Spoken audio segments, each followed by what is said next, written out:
Hi everyone, welcome back to Vaghela's Khana Khazana. आज मैं तमारी साथे शेर करीश मेथीना वडानी रेसिपी। बहु ज टेस्टी अने मजेदार मेथीना वड़ा बनाववाना छे। आजे आपणे ठंडीना दिवसोमां गरमा गरम मेथीना वड़ा जे बी खाशे खाता ज रही जशे एटला टेस्टी आ वड़ा बनीने रेडी थाय छे। तो तमने जो मारी रेसिपीओ गमे अने तमे हजू सुधी मारी चेनलने सब्सक्राइब ना करी होय तो प्लीज चेनलने जरूरथी सब्सक्राइब करी लेजो। लाइक कॉमेंट शेर जरूरथी करजो। तो चालो शरू करिए एकदम टेस्टी मेथीना वडानी रेसिपी। तो अहींया मैं पौवा लई लीधा छे, तेने 2 થી 3 વાર पाणीथी धोई अने साफ करी लईशुं जेथी तेनुं गंदू पाणी निकળી जाय। तो एकदम सरस धोई अने पौवाने अलग करी लईशुं। पौवामां बिलकुल पाणी नथी रहेवा देवानुं अने तेने थोड़ी वार माटे साइड पर मूकी देवाना छे पौवाने। हवे एक मोटा बाउलमां पौवाने काढी लईशुं।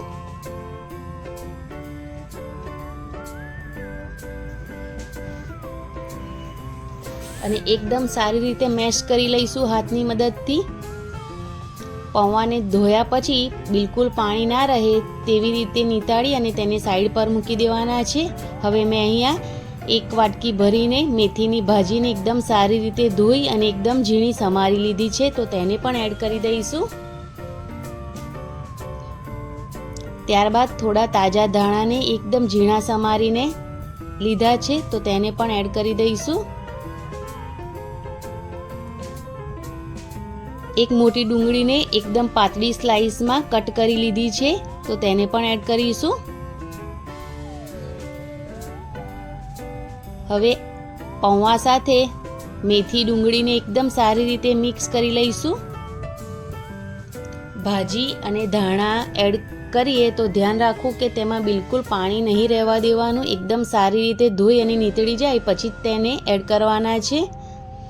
तो अहींया बधुं ज एकदम सारी रीते मिक्स थई गयुं छे।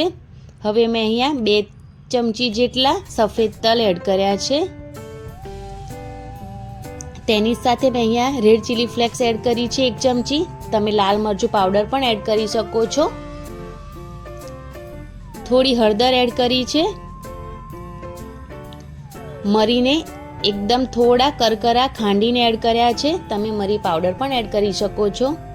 थोड़ो आमचूर पाउडर एड कर्यो छे। जो तमारी पासे आमचूर पाउडर ना होय तो तमे चाट मसालो पण एड करीशो।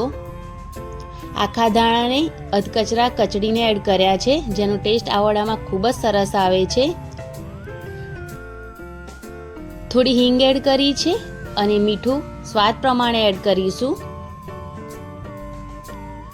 थोड़ी खांड एड करीशुं जेथी आपणा आ वड़ा थोड़ा खाटा मीठा बनीने रेडी थाय। पण जो तमने खाटा मीठा वड़ा पसंद ना होय तो तमे खांड स्कीप पण करी शको छो। अहींया मैं थोड़ो લીંબુનો रस एड कर्यो छे जेथी कड़वाश बेलेन्स रहे मेथीनी एटला माटे। लसण अने आदु मरचानी पेस्ट एड करी छे मैं अहींया। हूँ अहींया लाल मरचुं पाउडर नथी नाखी रही।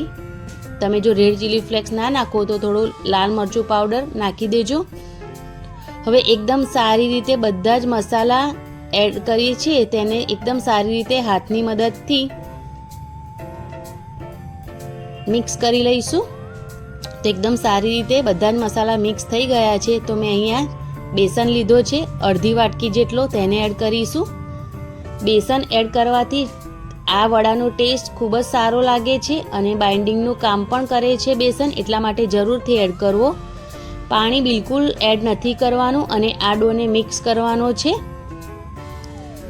तो एकदम सारी रीते डो मिक्स थई गयो छे। हवे आ डोमांथी शेप रेडी करीशुं, शेप आपी दईशुं। तो हाथमां तेल लगावी लईशुं अने थोड़ो डो हाथमां लईशुं अने शेप आपी दईशुं। तो अहींया हूँ गोળ आकारमां वड़ा बनावी रही छुं। तमने जे शेपमां वड़ा बनाववा होय ए शेपमां तमे आ वड़ाने बनावीने रेडी करी शको छो।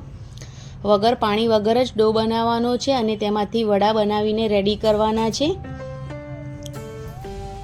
तो अहींया हूँ गोળ वड़ा बनावी रही छुं। तो आज रीतथी बाकीना बधा जे वड़ा छे ते आपणे बनावीने रेडी करी लईशुं। अहींया बीजी वार पण तमने वडुं बनावीने बतावी रही छुं जेथी तमने खबर पड़े। तो आज रीतथी मैं बधा ज वड़ा बनावीने रेडी करी लीधा छे।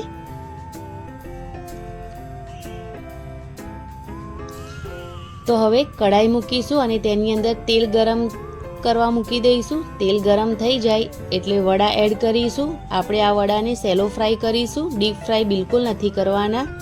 એટલે ઓછા તેલમાં આ વડા બનીને રેડી થઈ જશે. થોડો ટાઈમ આ વડાને આમ જ રહેવા દઈશું, જેથી એક સાઈડ પર વડા એકદમ સરસ ફ્રાય થઈ જાય. એટલા માટે કઢાઈમાં એટલા જ વડા એડ કરવા, જેથી જ્યારે તેને પલટાવીએ તો એકબીજા સાથે ચીપકે નહીં. એટલા માટે તો જ્યાં સુધી એક સાઈડ પર એકદમ સરસ વડા ફ્રાય થઈ ના જાય ત્યાં સુધી તેને બીજી સાઈડ નથી પલટાવવાના. અને ગેસની ફ્લેમ છે તે લો ટુ મીડિયમ જ રાખવાની છે. જો તમે ફાસ્ટ ગેસ પર વડાને ફ્રાય કરશો તો વડા બળી જશે અને તેનો ટેસ્ટ એકદમ સારો નહીં આવે. એટલા માટે તો એક સાઈડ પર થોડો તેનો કલર ચેન્જ થઈ જાય એટલે બીજી સાઈડ તેને પલટાવી દઈશું. તો એકદમ સરસ વડા પર કલર આવી જાય અને વડા ઉપરથી એકદમ ક્રિસ્પી ના થાય ત્યાં સુધી આ વડાને એકદમ સારી રીતે ફ્રાય કરવાના છે. તો તમે જોઈ શકો છો કે વડા પર એકદમ સરસ કલર આવી ગયો છે અને ઉપરથી વડા એકદમ સરસ ક્રિસ્પી થઈ ગયા છે. તો તેને આપણે તેલમાંથી બહાર કાઢી લઈશું વડાને. તો તમને જો મારી રેસીપીઓ ગમતી હોય અને તમે હજુ સુધી મારી ચેનલને સબસ્ક્રાઈબ ના કરી હોય તો પ્લીઝ જરૂરથી ચેનલને સબસ્ક્રાઈબ કરી લેજો. આ વડા તમે બાળકોને નાસ્તામાં કે ચા સાથે પણ ખાઈ શકો છો અને ઠંડીની મોસમમાં આ ગરમ ગરમ વડા મળી જાય તો ખાવાની મોજ જ પડી જાય. તો તમે જરૂરથી આ વડાની રેસીપી ટ્રાય કરજો અને મને કોમેન્ટ બોક્સમાં જરૂરથી જણાવજો કે તમને આજની આ રેસીપી કેવી લાગી. ચેનલને સબસ્ક્રાઈબ કરવાનું બિલકુલ ના ભૂલતા. વિડીયો જોતા પહેલાં જરૂરથી લાઈક કરી દેજો. મળીએ એક નવા વિડીયો સાથે. ત્યાં સુધી એન્જોય કરો ઠંડીના મોસમમાં એકદમ સરસ ક્રિસ્પી ગરમા ગરમ વડાની recipe. Thanks for watching. Bye bye. Take care. જય માતાજી. જય શ્રી